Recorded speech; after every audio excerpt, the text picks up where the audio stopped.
शांति शांति शांति। विचार चल रहा है कूटस्थ विवेक प्रकरण का 13वां श्लोक से 13वां चलेगा। तो यहाँ पर कहते हैं, बोलते हैं चेतन चिदाभास का चेतन का भगवान भास्कर ने पृथक पृथक वर्णन किया उपदेश शास्त्री में आदि में। तो चैतन्य को फल नहीं माना और चिदाभास को फल स्वीकार किया है। तो चिदाभास घट को स्फूर्ण कर देता है और ज्ञातता धर्म ज्ञान स्वरूप चेतन का होता है। अर्थात चेतन सत्ता न दे तो चिदाभास से ही प्रकाशित नहीं कर सकता, बुद्धिवृत्ति तो कर ही नहीं सकती। बोलते ये तमें भानता अनुभूति सर्वम ऐसे भाषा सर्वमिदं विभाति। उस परमात्मा के प्रकाशित हो जाने पर ही ये सूर्य आदि प्रकाशित होते हैं। उसके प्रकाश को लेकर, परमात्मा के प्रकाश को लेकर के सूर्य आदि जगत को प्रकाशित करते हैं। तो चिदाभास भी कैसे प्रकाश घट को स्पूर्ण कराता है? तो चैतन्य के प्रकाश को लेकर के, चैतन्य के प्रकाश को लेकर के ही तो बुद्धिवृत्ति और चिदाभास आदि है घटपट आदि जो विषय पदार्थ उनको प्रकाशित करते हैं। नहीं तो बुद्धि में भी सामर्थ्य नहीं है, चिदाभास में भी सामर्थ्य नहीं है। उस परमात्मा के शक्ति को लेकर के क्या करने प्रकाशित करते हैं। तो यहाँ पर कहते हैं, अब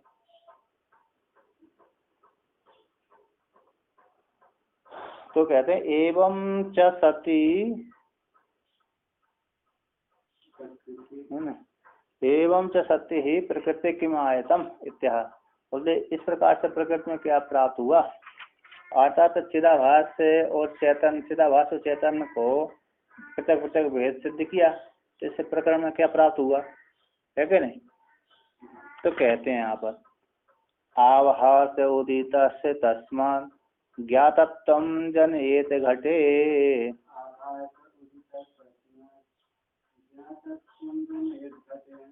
तत् पुनर्ब्रह्मणा भाष्यम अज्ञातत्वे वद एव हि।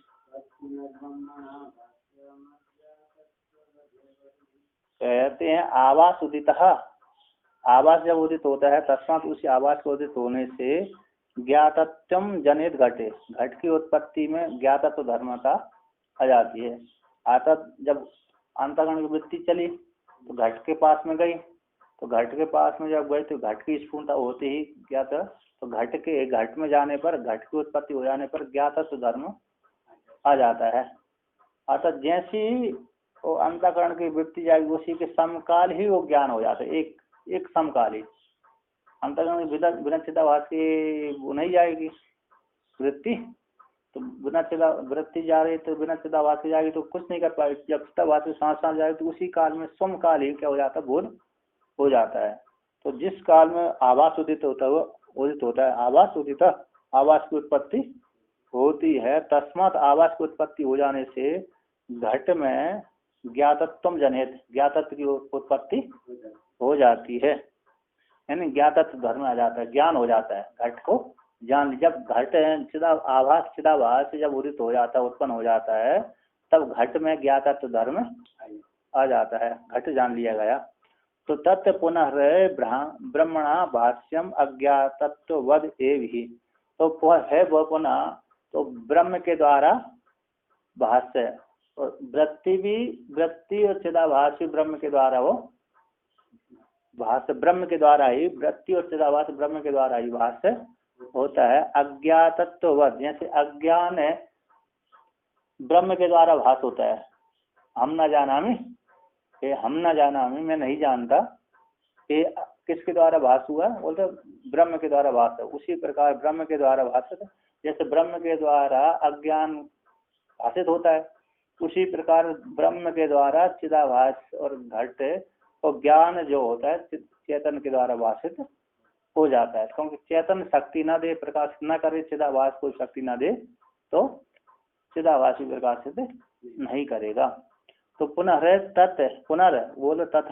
पुनर्ब्रह्मणा भाष्यम, ब्रह्म के द्वारा भाष्यम है, ब्रह्म के द्वारा वो भाष्य हो जाता, घट भाष्य, घट भी भाष्य हो जाता है, घट का ज्ञान भी भाष्य हो जाता है ब्रह्म के द्वारा। कहते हैं जैसे अज्ञान को चेतन के द्वारा भाषित मानते हैं, चेतन के द्वारा भाषित होता है, निर्विशेष चेतन के द्वारा। घटो अस्थि, जो अस्थिपन में जो अस्थि है, घट है तो है ना, तो है पना में जो अस्थिपना है वो चेतन के द्वारा, वो चेतन नहीं है वहाँ पर, तो घट के साथ अधिष्ठान रूप, घट के अधिष्ठान रूप चेतन के साथ घट जुड़ा हुआ है, तो घट अधिष्ठान रूप चेतन के साथ घट भाषित हो जाता है अज्ञान रूप से। तो कहते हैं टीकाकार यहाँ पर कहते हैं यस्मात् ब्रह्म चित्ते फलयोर भेदा प्रसिद्धा, जिस हेतु से ब्रह्म का और चेतन, ब्रह्म चेतन का और फल चेतन का, ब्रह्म चेतन का और फल चेतन का, अर्थात चिदाभास का और ब्रह्म चेतन का दोनों का भेद प्रसिद्ध है। तस्मात्, जिस हेतु से प्रसिद्ध है, तस्मात् उसी हेतु से घटे घटे उदितः उत्पन्न आवास, घट में उदित यानी उत्पन्न होता हुआ आवास है चिदाभास है, तत्र घटे उस घट में ज्ञातत्व जो ज्ञात है ना, ज्ञातत्व धर्म ज्ञान है, वह पुनर् अज्ञातत्ववद ब्रह्मणा एवं भाष्यम भवति, अज्ञात के समान, पहले नहीं भाषित हुआ था अब भाषित हो रहा है ना, पहले भाषित तो नहीं होता, जैसे पहले भाषित नहीं होता तो ज्ञान के द्वारा ब्रह्म के द्वारा भाषित होता, अब वो उसी घट को हमने जान लिया, तो वह अज्ञात के समान ब्रह्म के द्वारा ही वहां पर भाष्य हो जाता है।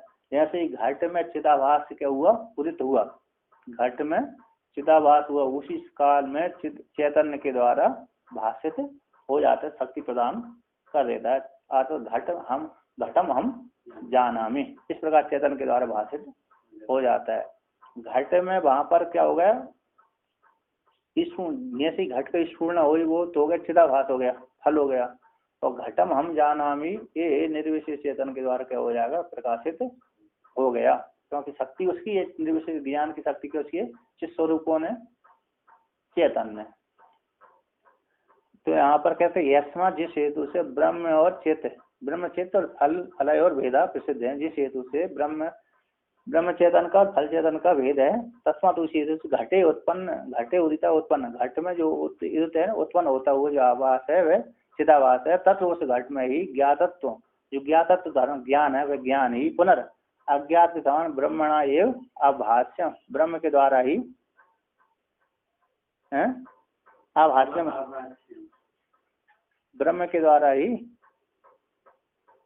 ब्रह्मणा एवं आभाष्यम है ना, भाष्यम भवती, आभाष्य, आभास मतलब दीर्घ आकार लगा लिए, नए समाज करेंगे तो न भाषित थी अभाष्य हो जाएगा, और आंग लगाएंगे तो अभाष्य हो जाएगा, तो ब्रह्म के द्वारा ही भाषित हो जाता है। येन प्रसिद्धार्थम, नीचे के टीकाकार में, नीचे के टीकाकार कहते हैं 13वीं में, आलोक सहकृत चक्षु सन्निकृष्ट घटाकार बुद्धि वृत्त विधि शेषा, मतलब आलोक के सहकृत प्रकाश गया तो आलोक सहकृत चक्षु सन्निकृष्ट घटाकार बुद्धि वृत्ति में प्रकाश के द्वारा मन अंतःकरण की बुद्धि वृत्ति गई, और बुद्धि वृत्ति में भी चैतन्य गया, चक्षु के माध्यम से अंतःकरण चिदाभास और वहां पर घटाक्षण चैतन्य, बोलते आलोक से, आलोक के साथ प्रकाश के साथ चक्षु से सन्निकृष्ट कौन हो गया, घट हो गया, रूप हो गया ना, घटेन रूप, तो चक्षु के सन्निकृष्ट रूप है, वहां पर बुद्धि वृत्ति घटा सन्निकृष्ट घटाकार बुद्धि वृत्ति में क्या हो जाए, चिदाभास से बुद्धि वृत्ति में चिदाभास समझ जाता है, तो वहां पर घट की स्फूर्णा वो करा दे, प्रकाश हुआ, चक्षु इंद्रिय होगी, चक्षु इंद्रिय होगी, नहीं होगी तो रूप हमने नहीं देख पाया, वहां पर चक्षु इंद्रियों के साथ अंतःकरण गया, अंतःकरण में ही वो क्या हो, चिदाभास प्रतिफलित है, तो चिदाभास के द्वारा घट की स्फूर्ता वो चेतन के द्वारा वो आभास हो गया, प्रकाशित कर दिया गया। कैसे आभास है, तो बुद्धि वृत्ति में जो आभास है वह आभास है, उदिता तो उदित होता हुआ समकाल एवं घटा आकाशवद उत्पन्न, जैसे घट जैसे यहाँ पर बोलते हैं जैसे आवास उदित हुआ, घट में आवास उदित बुद्धि वृत्ति के साथ घट में आवास हुआ, चक्षु इंद्रिय से सन्निकृष्ट हो, प्रकाश के साथ चक्षु इंद्रिय के सन्निकृष्ट होकर घट के आकार बुद्धि वृत्ति बनी, उसी काल में चिदाभास क्या हो गया, वहां पर उदित हो जाता है, घट में उदित होता हुआ ही फिर ज्ञान हो जाता है, स्फुटता हो तो चेतन के द्वारा वो प्रकाशित हो जाता है। तो यहाँ पर कहते हैं उदित आभासेन चिदाभास उदित होता हुआ तत्समकाली, ये जिस काल में घट में चिदाभास उदित हुआ उसी काल में ही घटाकाशवद उत्पन्न सन्नी, जैसे हमारी बुद्धि वृत्ति घट के साथ क्या हुआ, टकराई संबंध हुआ, उसी काल में चिदाभास उत्पन्न हो जाता है। जैसे घट जिस काल में हम बना रहे हैं उसी काल में घटाकाश घट का आकाश उत्पन्न हो जाता है, देरी नहीं लगती। जैसे हमारी अंतःकरण की बुद्धि गई, बुद्धि वृत्ति उसी बुद्धि वृत्ति में चिदाभास जैसे उसके साथ संबंध हुआ उसी समय घट की स्फूर्णा हो जाती है। तो ऐसा कहते हैं। तो आगे कहते हैं तो पुनर्अज्ञातत्ववद ब्रह्मणा एव अभाष्यम भवति ही प्रसिद्धम। आगे कहते हैं एवं ब्रह्म चिदाभासयोर भेद उत्पादितम। तो यहाँ पर क्यों बोल रहे, जैसे ब्रह्म अलग है और चिदाभास अलग है, इस प्रकार से वर्णन यहाँ पर किया। तो बाहर के विषय में भी ब्रह्म और चेतन, ब्रह्म चेतन और चिदाभास तो जो चिदाभास चेतन है वो दोनों पृथक पृथक हैं। उसी प्रकार कहते हैं जैसे बाहर के विषयों में चिदाभास और ब्रह्म अलग अलग होता है, भिन्न भेद है, उसी प्रकार अंदर की वृत्ति में भी चिदाभास और ब्रह्म चेतन कहते हैं भिन्न भिन्न है। कहते हैं एवं इस प्रकार से ब्रह्म चिदाभास और भेद उत्पादितम, इस प्रकार से ब्रह्म और चिदाभास के दोनों का भेद को उत्पादन करके विषय भेद प्रदर्शन, विषय के भेद के प्रदर्शन से स्पष्ट करते हैं। तो कहते हैं धीवृत्या भाष्य कुंभानाम समूहो भाष्यते चिदा,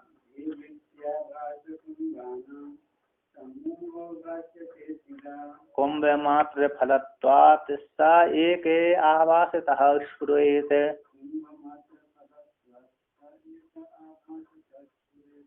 कहते हैं धीवृत्या आवास और कुंभनाम समूह इति धीश्च आवासस्य कुंभस्य इति धीवृत्ति आवासस्य कुंभस्य इति धीवृत्या आवास कुंभानाम। ऐसे इनका जो समूह है, धीवृत्ति आवास और कुंभों का जो समूह है, और भाष्यते किदा चिदा चेतन के द्वारा भाषित होता है। धीवृत्ति आवास और कुंभ तीनों का जो समूह है वो समूह को चेतन के द्वारा ही भाषित होता है।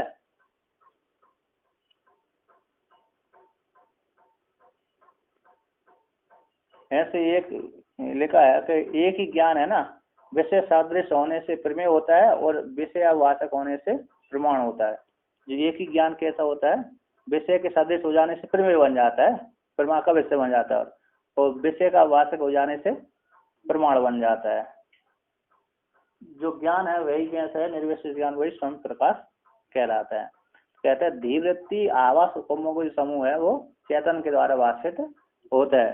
कहते हैं कुंभ मात्र फलत्वात् स एक आभासता ही श्रुत, कुंभ मात्र फल वाला होने, चिदाभास तो कैसे है, कुंभ मात्र फल वाला होने से वैसे एक ही कुंभ को अकेला क्या करता है, घट को ही आवास के द्वारा स्फुरित होता है।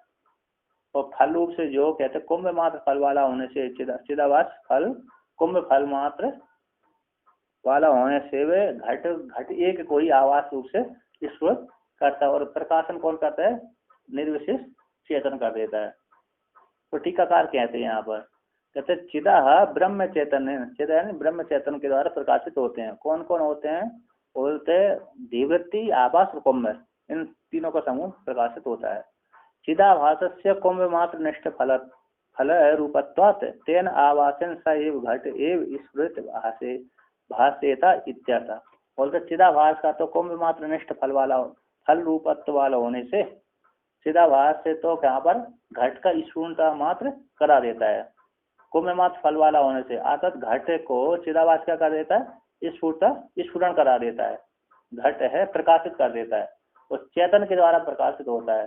घट हम जाना में घट की स्फुरता हो गई, फिर इसके बाद चेतन के द्वारा ज्ञान हो गए, वहां पर ज्ञान रूप से चेतन रूप से स्वीकार कर लिया जाता है। तो बोलते हैं तो जहाँ पर चिदाभास से कैसे फल रूप से यानी ज्ञान फल रूप से, ब्रह्म चेतन तो फल नहीं है और चिदाभासी क्या हो गया, फल है। तो बोलते कुंभ मात्र फल वाला होना चाहिए। चिदाभास से घट की स्फूर्त है ना, स्फुरण हो, घट स्फुरण होगा, दिख गया, जान लिया गया, ऐसा। तो ये हो चिदाभास के द्वारा, चिदाभास का कुंभ मात्र निष्ठ फल वाला, फल रूप वाला होने से तेन उस आवास के द्वारा ही, तेन उस आवास के द्वारा घट एक, तब घट एक ही स्फुरित है, घट ही क्या वो स्फुरता होती है, भाषित होता है, प्रकाशित होता है।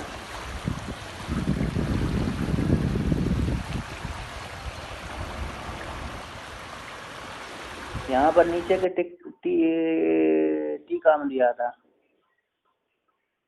अच्छा समास किया है ऐसे, धीवृत्ति ही प्रमाणजन्य, धीवृत्ति प्रमाणजन्य मनोवृत्ति आवास, धीवृत्ति प्रमाणजन्य मनोवृत्ति आवास प्रमाण फलाख्य तदगत चिदाभास कुंभस तद विषयो घटस्यति द्वंद्व समूह संग। प्रमाण धीवृत्ति प्रमाणजन्य मनोवृत्ति, धीवृत्ति का अर्थ प्रमाण से उत्पन्न होने वाली जो मन की जो वृत्तियां हैं वो बोलते धीवृत्ति हो गई।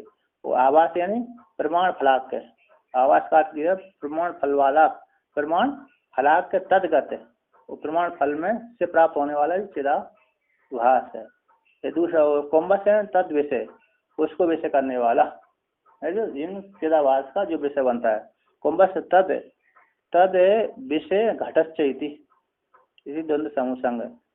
चिदाभास है घट अधिष्ठान भूत ब्रह्म चैतन्य के द्वारा वो प्रकाशित होते हैं। कहते हैं एवं च विषय वेदात अपि ब्रह्म चैतन्य फल चैतन्य वेदा, विषय वेद से, विषय बोल एक ही ज्ञान विषय के सादृश्य होने से प्रेम बन जाता है। एक ही जो ज्ञान है विषय के साथ जो जुड़ जाने से क्या हो जाता है, प्रमा का प्रेम बन जाता है, प्रेमी बन जाता है, जानने के योग बन जाता है। और प्रमाण के जन्म होने से प्रमा को मतलब वस्तु को आवासन बोलते हैं, विषय को आवासन जब करता है तो प्रमाण बन जाता है। और विषय के साथ सादृश्य हो जाता है, प्रेम बन जाता है। ऐसे प्रकाश आया, सूर्य के प्रकाश आया, रूप में किसी वस्तु में गया तो प्रकाश इसी सादृश्य से इसी जैसा हो जाता है। यदि प्रकाश ना हो तो हमको ये पेन दिखेगा ही नहीं, है कि नहीं। प्रकाश यदि ना, जो प्रकाश आ रहा है वो इसी के सादृश्य वाला हो गया। तो विषय के सादृश्य हो जाने से जो ज्ञान है विषय के सादृश्य हो जाते प्रमेय बन जाता है। अब इसी को जना दिया उसने, इसी कमल को मतलब कलम को जना दिया तो प्रमाण बन गया। एक ज्ञान, एक ही ज्ञान वृत्ति वेद से दो प्रकार का स्वीकार कर लिया जाता है। तो विषय वेद से भी ब्रह्म चेतन फल चेतन का भेद होता है। आगे कहते हैं तो बोलते आवाज के द्वारा ही सा घट स्फुरित हो जाता, भाषित, स्फुरित अर्थ की भाषित होता है, आवाज के द्वारा प्रकाशित हो जाता है। इन पहले तो ब्रह्म चेतन के द्वारा प्रकाशित हुआ, फिर इस चिदाभास के द्वारा प्रकाशित हुआ। यदि सूर्य का प्रकाश ना हो तो चक्षु इंद्रिय भी प्रकाशित नहीं कर सकते। सूर्य देवता का प्रकाश यदि ना आए चक्षु इंद्रिय में, जगत को प्रकाशित ना करे तो चक्षु इंद्रिय प्रकाशित नहीं कर, रात्रि में चक्षु इंद्रिय प्रकाशित नहीं कर, अंधेरे में चक्षु इंद्रिय तो खुली हुई है लेकिन प्रकाशित नहीं कर पाती, लेकिन सूर्य के प्रकाश हो तो प्रकाशित कर देती है। तो कहते हैं कुंभस्य चिदाभास ब्रह्म है भाष्यत्व लिंगमा, कुंभ का चिदाभास और ब्रह्म का, चिदाभास और ब्रह्म के द्वारा भाष्य होता है, उभय भाष्यत्व, चिदाभास और ब्रह्म भाष्य उभय भाष्य लिंग में कहते हैं। अतः चिदाभास के द्वारा भी भाषित होता है कुंभ और ब्रह्म के द्वारा भी भाषित होता है, इन दोनों के द्वारा भाषित लिंग को कहते हैं। इनके दो चिदाभास के द्वारा और ब्रह्म के द्वारा भाषित में क्या कहते हैं, लिंग को वर्णन करते हैं। तो कहते हैं चैतन्यम द्विगुणम कुंभे ज्ञातत्वेन श्रुतः स्फुरत्यतः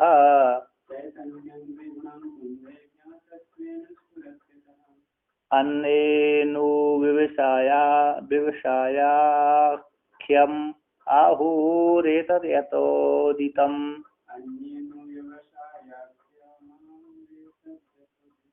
कहते हैं एक घट के जान लेने में द्विगुणम चैतन्यम ज्ञातत्वेन रूप से स्फुरता, एक घट को जानने में दो प्रकार के चैतन्य वहां पर अभिव्यक्त होते हैं, जाने जाते हैं। द्विगुणम चैतन्यम, एक ब्रह्म चैतन हो गया, एक चिदाभास चैतन हो गया। एक चिदाभास होगा, एक ब्रह्म चैतन होगा। ये दो प्रकार के, एक घट को ज्ञान रूप से, ज्ञातत्व रूप से जानने में, कुंभ में ज्ञातत्व रूप से दो प्रकार के चैतन्य जाने जाते हैं, स्फुट होते हैं। अतः इसी हेतु से, इसी एक दो प्रकार के चेतन होने के कारण, कितने प्रकार के? दो। एक घट को जानने में दो प्रकार के चेतन होने से, ज्ञातत्व रूप से दो प्रकार के चेतन स्वीकार किए जाने से, इसी दो प्रकार के चेतन को नैयायिक लोग अनुव्यवसाय ज्ञान कहते हैं। एक पहला ज्ञान, एक घटम अस्ति इस प्रकार से है, एक प्रकार का बोल दिया, फिर घटम हम जाना में दूसरे प्रकार का ज्ञान होगा। पहले तो कीजिए यहाँ पर घट रखा हुआ है, यह घट है, एक ज्ञान हुआ, फिर उसी घट को हमने जान लिया, घटम हम जाना। इस ज्ञान को नैयायिक लोग क्या कह देते हैं? अनुव्यवसाय ज्ञान। ज्ञान के ज्ञान को क्या कह देते हैं? अनुव्यवसाय ज्ञान कहते हैं। पहले सामान्य ज्ञान हुआ चेतन के द्वारा, फिर विशेष चेतन के द्वारा क्या हो गया? अनुव्यवसाय ज्ञान हो गया। कहते अन्य जो नैयायिक आदि हैं, अनुव्यवसायाख्यम आहु एतद यथोदितम, जो हमने कहा गया है दो प्रकार के चेतन, एक घट को जानने में दो प्रकार के चेतन पाए जाते हैं, एक ब्रह्म चेतन, एक चिदाभासु चेतन है। ये दोनों चैतन्य को ही नैयायिक आदि लोग, नैयायिक आदि हैं, अनुव्यवसाय ज्ञान कहते हैं।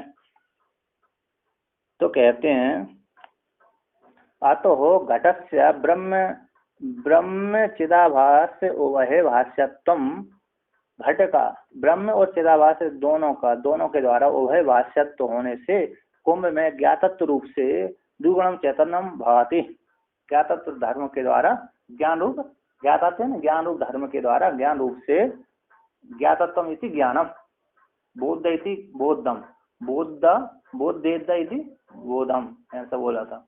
तो ज्ञातत्व रूप से ज्ञान है, और ज्ञान के द्वारा ज्ञान रूप से दो प्रकार से चैतन्य भाषित होता है। कहते हैं इसी इदम एव घट ज्ञातता अभाषकम चैतन्यम तार्किक नामांतरण विवृते थी। कहते इसी घट की ज्ञातता का अभाषक जो चैतन्य, इसी को ही इदम है, यही इसी को ही घट की ज्ञातता का अभाषक जो चैतन्य है, घट की ज्ञातता का अभाषक जो चेतन रूप जो ज्ञान है, उस चेतन रूप ज्ञान को ही तार्किकों के द्वारा नामांतर के द्वारा व्यवहार किया जाता है। अन्य कहते यतः उदितम, कैसे? जो अनुव्यवसाय ज्ञान के द्वारा व्यवहार किया गया है नैयायिकों द्वारा।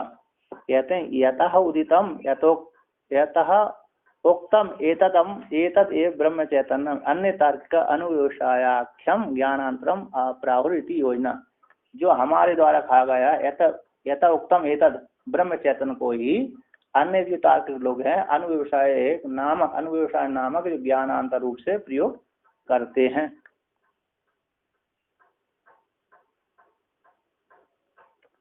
यहाँ पर नीचे का वर्णन किया है चैतन्यमिति, नीचे टीका में, दूसरी टीका में धीवृत्त अगले पन्ने पे है, बोलते धीवृत्त्या आवासक कुंभाना मध्य, धीवृत्ति के द्वारा आवासित, धीवृत्ति के द्वारा और आवास, धीवृत्ति आवास और कुंभाना है ना, धीवृत्ति हो गई, आवास हो गए, कुंभ हो गए। चैतन्य ऊपर किससे जो तीसरी पंक्ति है ना चैतन्यम प्रतीक में, तो धीवृत्ति आवास और कुंभाना मध्य तीन हो गए ना, धीवृत्ति हो गई, आवास और कुंभ हो गए, इन समूह इनके मध्य यथा कुंभ एक ही है। जिस प्रकार से कुंभ कैसा है? एक ही है, तो ज्ञात रूप से ज्ञातो मया कुंभ है, जान लिया मेरे द्वारा कुंभ जान ली गई इति है ना, अथवा कुंभ ज्ञानवान हम इति, मैं कुंभ को जानने वाला हूँ, अतः मैंने कुंभ जान लिया है। इति स्फुरति इति है ना, परिस्फुरति स्मरण होता है, अतः इसलिए कुंभ में चैतन्य द्विगुणम भवती, दो प्रकार ज्ञान होता, दो प्रकार का चैतन्य पाया जाता। अयम कुंभ इति ज्ञातो एक हो गया, और अयम कुंभ है, अयम कुंभ एक प्रकार का ज्ञान होगा इति, और ज्ञातो माया कुंभ इति स्मरण द्वयम भवती, पहला हो गया एक ही, पहला कुंभ में चैतन्य द्विगुण होता है, तो कहता पहला होगा तो अयम कुंभ, एक पहले को यह कुंभ है, ब्रह्म हो गया एक चैतन्य, और दूसरा ज्ञातो माया कुंभ है मेरे द्वारा चिदाभास के द्वारा, तो एक ही घट में दो प्रकार का चेतन पाया जाता है। इसी चेतन को ही, दो प्रकार के ज्ञान को ही, दो प्रकार के चेतन को है ना, तो अनुव्यवसाय ज्ञान नैयायिक कह देते हैं।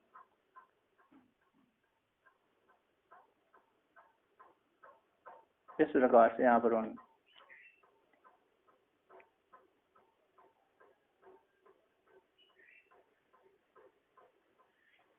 एतावदुपादितम् अस्माभिः एतत् प्रमिति वस्तुनि ज्ञातत्वेन स्मरण। इस प्रमा के विषय वस्तु में ज्ञानत्वेन नीचे से 1 2 3 4 चौथी पंक्ति में वर्णन किया है। एतत् प्रमेते वस्तु ने, जो प्रमित वस्तु है प्रमा रूप वस्तु में ज्ञानत्वेन रूप से स्फुरणम ब्रह्म चैतन्य स्फुरण होता है। प्रमा के विषय भूत जो वस्तु है, प्रमा की विषय भूत जो वस्तु है, उस वस्तु में ज्ञान रूप से ब्रह्म चैतन्य ही स्फुरण होता है ना। तो हम आ गया एक, तो हम रूप से, एक अस्थिर रूप से वो कौन हो रहा है वहां पर, ब्रह्म चैतन्य क्या होता है, स्फुरण होता है। तो इसी अनुव्यवसायाख्यम एतन नामकम आहु, अनुव्यवसाय नामक जो ज्ञान है उसको नैयायिक लोग कहते हैं। इसी ब्रह्म चैतन्य ज्ञान को अनुव्यवसाय नाम से कहते हैं। तो कहते हैं अयम घट इति विहार भेदात अपि चिदाभास ब्रह्मण और भेद अवगंतव्य इत्या।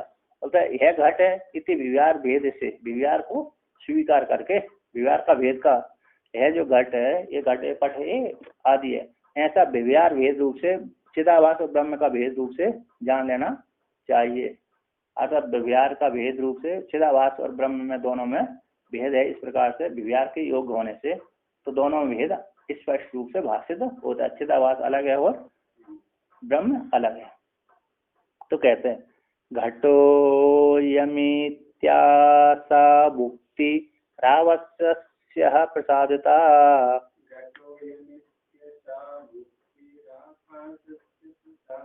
विज्ञातो घट इत्युक्तिर ब्रह्मानुग्रहतो भवेत्।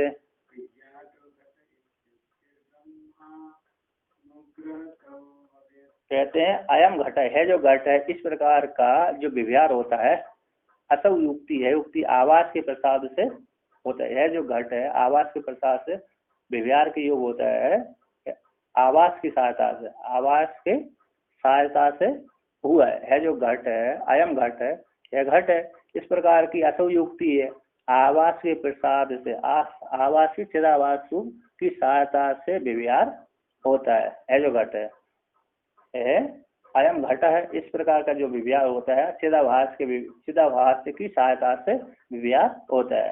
यहाँ पर चिदाभास स्वीकार किया गया है और बोलते ब्रह्म चैतन्य क्या स्वीकार किया गया है, तो बोलते विज्ञात तो घट इति युक्ति, मैंने घट जान लिया गया है, घट को विज्ञात हो, घट जान लिया गया, इस प्रकार की युक्ति है, ब्रह्म के अनुग्रह से होता है। घट जान लिया, क्यों घट जान लिया गया, तो कैसे, ब्रह्म रूप चैतन्य यदि ज्ञान स्वरूप न हो तो जानेगा कैसे, तो ब्रह्म रूप चैतन्य ज्ञान स्वरूप होने के कारण घट ज्ञात हो गया, इस प्रकार की युक्ति ब्रह्म के अनुग्रह से होती है। और अयम घटा, इस प्रकार का जो विहार होता है वह चिदाभास की कृपा से अथवा प्रसाद से अथवा अनुग्रह से होता है। तो दोनों में क्या हुआ है, भेद होगा, चिदाभास में अलग और ब्रह्म में अलग, दोनों का भेद है क्या नहीं। आवास से प्रमिति अवच्छिन्न चिदाभासस्य, प्रमा से अवच्छिन्न, प्रमिति से, प्रमा से अवच्छिन्न चिदाभास का और घट अधिष्ठान भूत ब्रह्म चैतन्य के साथ दोनों का भेद है।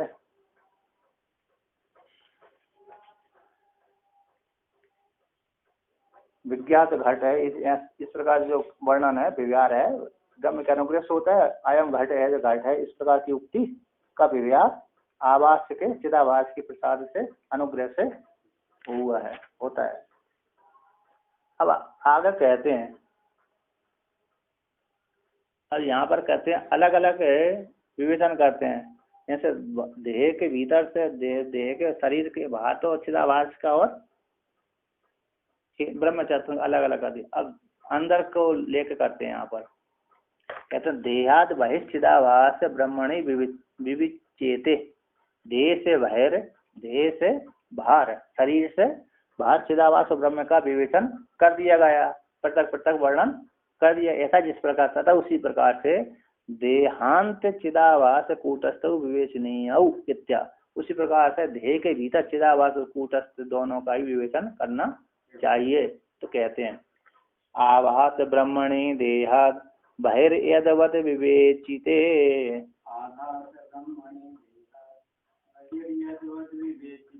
तद्वद तद्वदः भास कूटस्थौ विविच्येतां वपुष्यपि।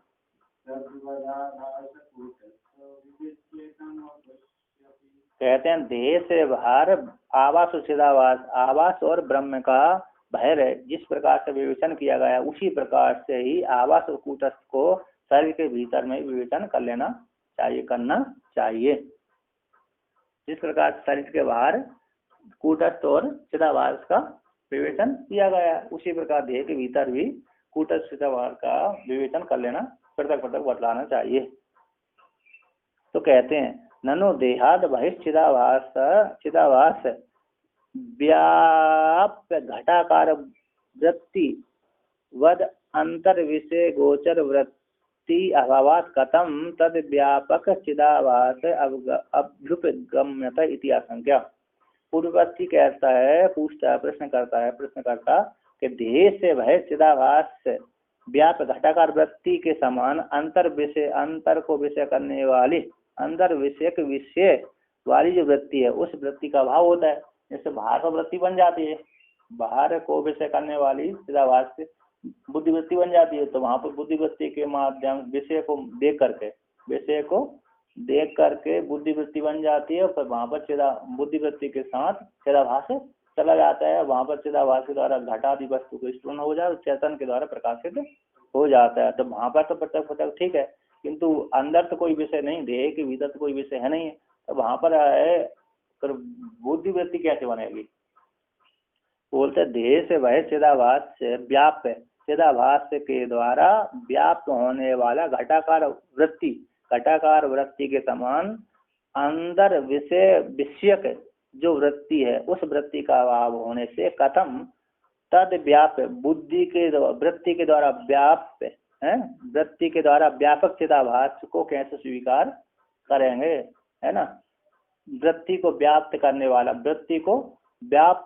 वाला जो चिदाभास है वो चिदाभास को कैसे स्वीकार करेंगे, क्योंकि अंदर को विषय करने वाली वृत्ति ही नहीं बनी, तो उसको वृत्ति को व्याप्त करने वाला, वृत्ति को जानने वाला जो चिदाभास है उस चिदाभास का कैसा ज्ञान होगा। इति आशंका कहते हैं विषय गोचर वृत्ति अभाव भी अपि हम आदि वृत्ति सद्भावात तद व्यापक चिदाभासो अभ्युपगंतुम शक्त इति सा दृष्टान्तम। बोलते विषय को विषय करने वाली वृत्ति के अभाव होने पर भी अंदर शरीर के भीतर विषय को विषय करने वाली वृत्ति का अभाव होने पर भी हमारी वृत्ति का सद्भाव मैं हूँ, ये वृत्ति का सद्भाव होता है। तो हमारी वृत्ति के सद्भाव होने से तद उस वृत्ति को व्यापक करने वाला, वृत्ति को व्याप्त करने वाला, वृत्ति को क्या हो गया मापने वाला, व्याप्त करने वाला व्यापक जो चिदाभास है उस चिदाभास को स्वीकार कर लेना चाहिए, सम्मत हो जाते। इस प्रकार से सादृष्टान्त पूर्वक उसको कहते हैं हम वृत्तौ चिदाभास काम क्रोधादि का सुचा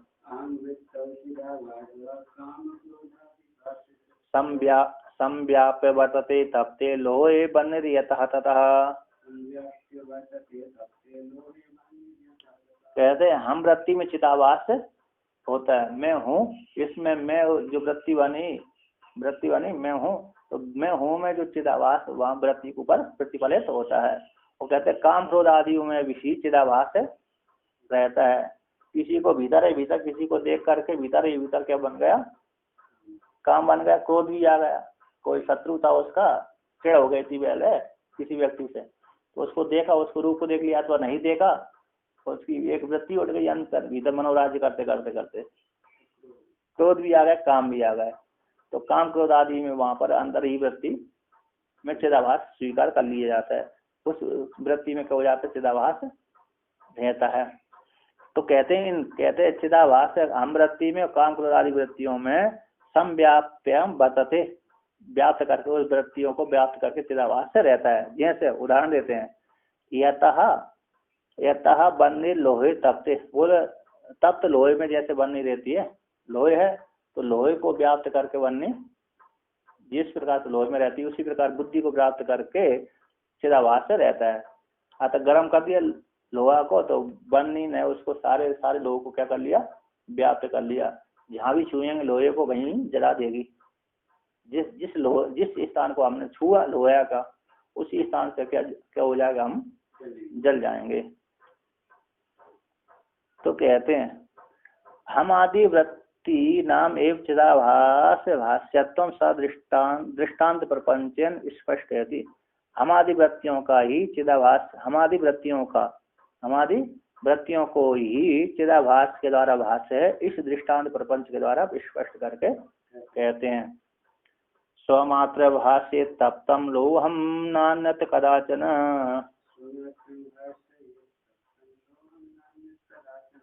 एवमाभास सहिता वृत्तिः स्वभाषिकः।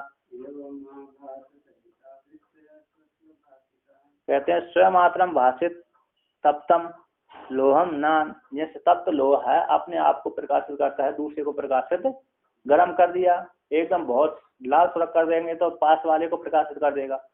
इसको जैसे पूरा अग्नि कर दिया, उसको एकदम लाल लाल सुरख हो गया, तब तो दूसरे को प्रकाशित कर देगा। किंतु उसको सब इतना ताप दिया जिससे उसमें लालिमा नहीं आई, तो वो किसने कर अपने आप को व्याप्त करके अपने आप को प्रकाशन करेगा, दूसरे को प्रकाशन नहीं करता। जैसे तप्त लोहे अपने को ही भाषित करता है, प्रकाशित करता, मैं गर्म हूँ, दूसरे को प्रकाशित वो नहीं करता। उसी प्रकार ना अन्यत करता, दूसरे को प्रकाशित नहीं करता। स्व मात्रम भाषित, से अपने आप को प्रकाशित वो करता है, जैसे तप्त लोहे। उसी प्रकार से एवं इस प्रकार से आवास सहित वृत्ति है स्व स्व भाषिका, आवास के सहित वृत्ति है अपने अपने आप को ही क्या करते हैं, प्रकाशित करते हैं, दूसरे को प्रकाशित नहीं करते हैं। वृत्ति उठी तो आवास के द्वारा जान लिएगा ये मेरी वृत्ति उठ रही है, इस पर काम वाली वृत्ति उठ रही है, क्रोध वाली वृत्ति उठ रही है। तो आवास के सहित वृत्तियां स्व स्व भाषिका, अपने अपने स्वयं को क्या करते हैं, भाषित कर लेती हैं, दूसरे को भाषित नहीं करती हैं। किंतु चिदाभास व्यक्ति अकेली स्वतंत्र ही भाषित नहीं करेगी दूसरे को, स्वयं को भी भाषित नहीं करेगी, क्योंकि स्वयं तो कैसी है, जड़ है, तो जड़ है तो स्वयं भी प्रकाशित नहीं करती। जब चिदाभास को स्वीकार करेंगे तभी वृत्ति भाषित होगी, प्रकाशन करेगी, और नहीं तो चिदाभास स्वीकार नहीं करेंगे तो वृत्ति भी उठती रहेगी, लेकिन किसी को स्वयं को प्रकाशित नहीं करेगी। जैसे घट है, स्वयं को प्रकाशित वो नहीं करता। तो टीकाकार यहाँ पर क्या कहते हैं, कुछ नहीं कहते हैं ना, तो कहते हैं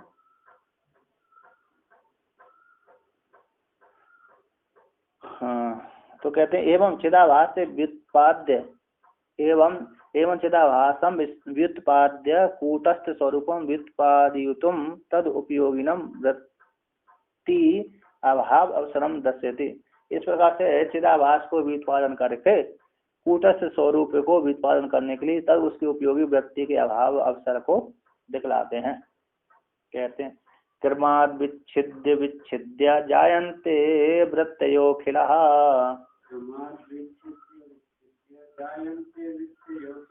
सर्वापि विलीयन्ते सुषुप्ति मूर्छा समाधिषु। कहते हैं क्रम से विच्छिद करके वृत्ति संपूर्ण वृत्तियां उठती रहती हैं। ऐसे हमारी घट की वृत्ति बनी, तो एक घट की वृत्ति बनी तो उस काल में थोड़ा घट की वृत्ति अब नहीं, घट देखने की इच्छा नहीं है, फिर किसी दूसरे को इच्छा हुई तो उस काल से दूसरी वृत्ति उठने से पहले एक बीच में संधि हो जाती है, ठीक है ना। एक जोड़ेगा, एक नष्ट हो गया तो दूसरे उत्पन्न होगा, तो बीच का जो संधि है।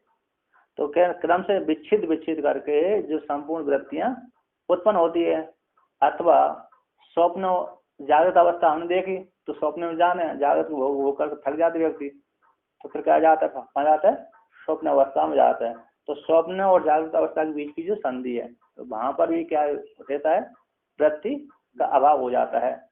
और एक घट का ज्ञान किया, पट का ज्ञान करने वाले हैं, घट का ज्ञान तो नष्ट हो गया, और पट का ज्ञान आरंभ होना, तो बीच में जो संधि हो जाती है। अब तो हमने घट का ज्ञान किया, थोड़ी देर तक मन इतना अवसाद हो गया, तो कोई व्यक्ति ही हमारी तो जो बीच का समय है, बीच की संधि है, बीच की, तो क्रम से विच्छेद करके स्वप्न जागृत आदि में अखिल वृत्तियां उत्पन्न होती रहती हैं। और सर्वापि विलीयन्ते वृत्ति, और संपूर्ण वृत्ति कहाँ पर लीन हो जाती हैं? बोले सुषुप्ति मूर्छा समाधि में, सुषुप्ति में और मूर्छा में और समाधि अवस्था में सारी वृत्तियां लीन हो जाती हैं। किंतु सुषुप्ति में अज्ञान की 3 वृत्तियां स्वीकार की गई हैं। सुषुप्ति अवस्था में अज्ञान की 3 वृत्तियां स्वीकार की गई हैं। आगे वर्णन करेंगे उसको यहाँ पर। अज्ञान की 3 वृत्तियां स्वीकार की है, मतलब ये है। कहाँ पर वर्णन किया था उन्होंने? टीका में एक जगह आया था, तो अज्ञान की 3 वृत्ति होती हैं। अज्ञान की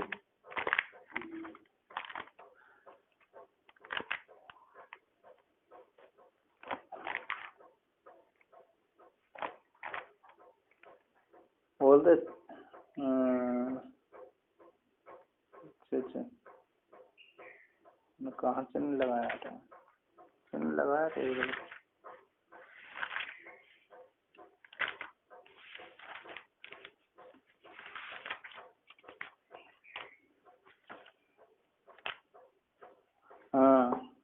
बोलते अज्ञान की ये है 519 नंबर पृष्ठ पे। 519 नंबर पृष्ठ पे सिद्धांत बिंदु है ना। 10 श्लोक ही है भगवान भास्कर की, 10 श्लोक ही वो लिखा है भगवान शिव जी की स्तुति निर्गुण की। तो उसमें मधुसूदन सरस्वती ने सिद्धांत बिंदु नाम से टीका लिखी है।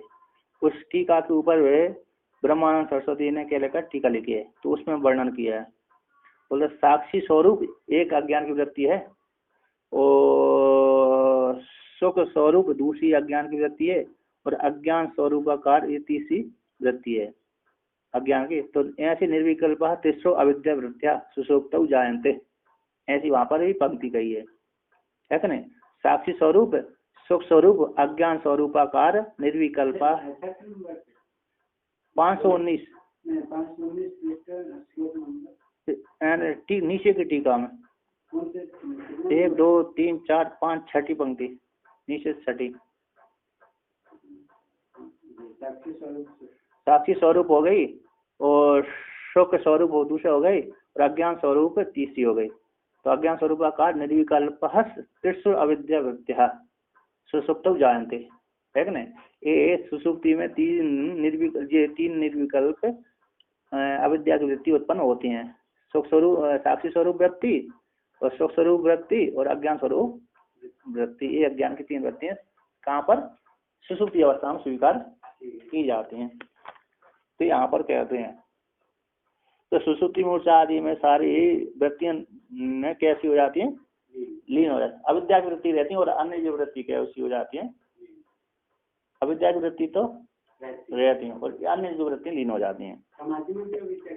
नहीं, समाधि में तो नहीं रहेंगी, सुषुप्ति में अकेला स्वीकार किया है। समाधि में मूर्छा में तो भगवान मूर्छा का वर्णन भी नहीं किया। मूर्छा में रहती है, मूर्छा में नहीं रहती, वृत्ति नहीं बनती, पहले से ही मूर्छा रहा है। जैसे मैं मूर्छा में गया एक बार तो वृत्ति नहीं बनी थी वहां पर, तो अज्ञान की वृत्ति कुछ भी नहीं थी, वृत्ति नहीं थी। मैं मूर्छा में गया गिरा, सुसुप्ति में वो तो जागने के पश्चात तभी तो मालूम होगा उसको। मैं अच्छी प्रकार सोया, कुछ भी नहीं जाना। तो उसको भी तो आप जाने ना कि मैं उसमें कुछ भी नहीं जानता। कुछ नहीं, कहाँ पर? मैं गिर गया तभी कुछ समझ में नहीं आया। जब बाद में आया था, बाद में जब उसको मेरे होश आया तब मेरे को कुछ भी समझ में आया। ये ज्ञान तो ये तो हो सकता है मूर्छा अवस्था में वृत्ति होगी, ये तो अज्ञान की वृत्ति, अज्ञान हो सकता है, अज्ञान की वृत्ति रही। मैं क्योंकि मेरे को उस समय मैं गिरा, जैसे गिरा गिरते समय तो थोड़ा ज्ञान रहा, मतलब ऐसा है थोड़ा चक्कर से आ रहे हैं, तो चक्कर से आ रहे हैं शुरू में, इसके पश्चात मैं गिरी गया तो कुछ भी ज्ञान नहीं हुआ। कितने जोर से गिरा ये भी मेरे को ज्ञान नहीं रहा, कुछ भी कितने जोर से गिरा। फिर जब सब लोगों ने मेरे को उठाया और मालिश आदि किया तो थोड़ी फिर गुस्सा आया, तब ज्ञान आया, चेतना लौट के आए। तो बीच में तो कुछ चेतना का मालूम ही नहीं पड़ा, कितने काल तक रहा कितने काल तक नहीं रहा ये मेरे को ज्ञान। 10-15 मिनट हो गई। हाँ, स्नान करने जा रहा था मैं, ज्यादा देर तक नहीं हुई, अचानक हो गया ऐसा कमजोरी के कारण। अचानक व्यक्ति उठता ना, एक ही व्यक्ति उठता है, कमजोरी नहीं हो तो एक ही जुट जाए तो एक ही वो उठ जाए तो कभी कभी चक्कर आ जाते हैं, है ना। कमजोर वाले व्यक्ति को जब दिए जाते हैं तो एक ही उठेगा सामान्य तो फिर जल्दी हो सकता है वो चक्कर आ जाए तो गिर जाता है। तो ऐसे मेरे को हो गया चक्कर आ करके, तो उसी है। तो मेरे को गिरा था, सुख हुआ नहीं दुख हुआ नहीं कुछ भी नहीं हुआ था। तो बाद में जब मालूम पड़ा था मेरे को, दुख भी नहीं हुआ, बिल्कुल चोट भी नहीं आई ना मेरे को, तो बिल्कुल लगी नहीं थी मेरे। कहते हैं मूर्छ समाधि में भी यहाँ पर तो निश्चित कर दिया सारे सर्विस, कहते हैं व्यक्ति अकेला सर्वापि विलीयन्ते। यहाँ पर कहते हैं सुषुप्ति मूर्छा और समाधि में सारी वृत्तियां लीन हो जाती हैं। तो वहां पर तो सुषुप्ति में अज्ञान की वृत्ति बदलाई है, तो यहाँ पर क्या कर दी सारी वृत्ति लीन कर दी, ठीक है ना। टीकाकार क्या कहते हैं यहाँ पर, टीकाकार तो कुछ नहीं कहते हैं ना, तो कहते हैं यहाँ पर बोलते हैं टीकाकार कुछ नहीं कह रहे,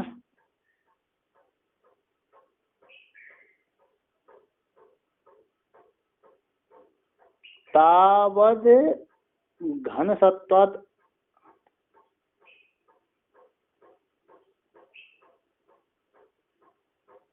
है ना, ये तेन प्राक सूचितम संधिम धियाम अभावम च इत्यादि तद व्याख्यातम। अत्र समाधौ लयः तावद घन सत्व आकार परिणत अंतःकरण एवं तद्वृत्तियों का तद्वृत्तियों का न तो सुसुप्ति आदि में इव गाढ़तम गुणाकार परिणत इति अवस्था। सुसुप्ति के समान, सुसुप्ति आदि के समान गाढ़तम गुणाकार परिणत में अवस्था अज्ञान इति। सुसुप्ति आदि के समान वहां पर ऐसा नहीं होता।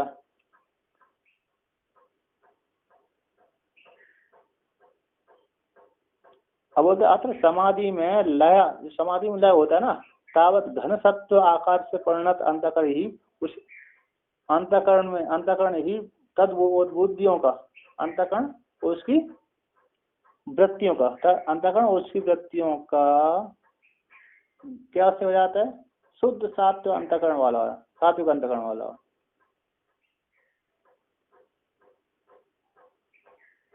बोलते जैसे उन वृत्तियों को सात्विक बोलते तावत घन सत्व आकार परिणत अंतःकरण ही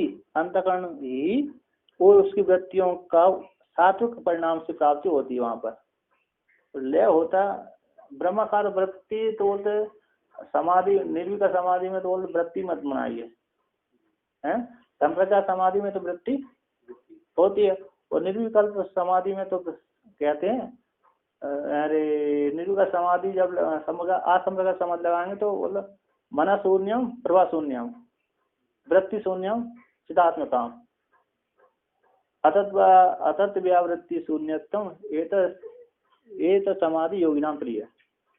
इसी को आप संप्रदाय समाधि कहते हैं, इसी को योगियों को ये प्रिय होती है, निर्विकल्प समाधि होती है।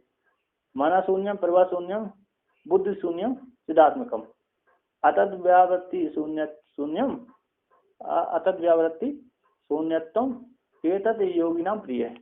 ऐसा वर्णन वहां पर किया, मुक्ति को वर्णन किया। तो ऐसी समाधि है असंप्रदाय समाधि योगियों को प्रिय होती है।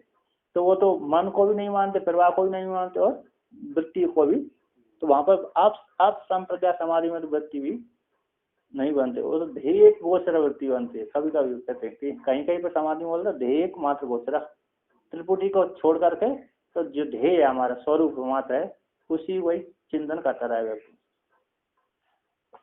जो गाढ़ सुसुप्ति में तो कुछ भी नहीं रहता, लेकिन अज्ञान की वृत्ति रहती है, जागने के पश्चात रहती है, और वहां पर तो अपने स्वरूप का ही बोध होता है, मैं ही ब्रह्म हूँ, इस प्रकार से बोध होता है, वृत्ति भी नहीं बनती। तो जागने का पश्चात आता वृत्ति बनती होगी, वहां तो कैसे सुख स्वरूप में ही अवस्थित है। अच्छा, तेज प्रकाश में आप जाएंगे, बहुत तेज प्रकाश है ना, अब टॉर्च को अपने आंखों के सामने ले जाएंगे तो कुछ भी नहीं दिखेगा, दिखेगा कुछ भी नहीं दिखता, तो वृत्ति नहीं बनती वहां पर। कुछ भी अगर समाधि में होगी, कुछ भी वृत्ति नहीं बनती, निर्विकल्प आत्म समाधि में सब कुछ ब्रह्माकार हो जाता। सुनने क्या, ब्रह्माकार हो जाएगा, पदार्थ रहेगा नहीं, और सब कुछ क्या हो जाएगा, जो भी पदार्थ है वो ब्रह्म के आकार वाला हो जाता है। जैसे जल में देखेंगे सब कुछ जल ही दिख रहा है। तो कहते हैं यहाँ पर है ना,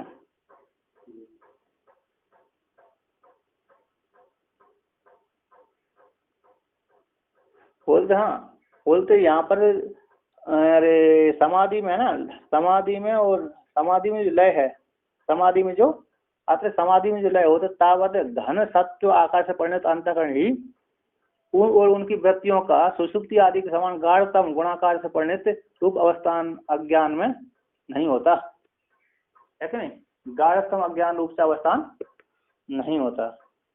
जैसे सुषुप्ति अवस्था में उसके अंदर गाढ़तम अज्ञान से अवस्थित हो जाता है, उसी प्रकार गाढ़तम अज्ञान से अवस्थित वहां पर नहीं रहता, परिणत की प्राप्ति नहीं है, ठीक है नहीं, ऐसे ही है, ठीक है ना, वो इतना ही है।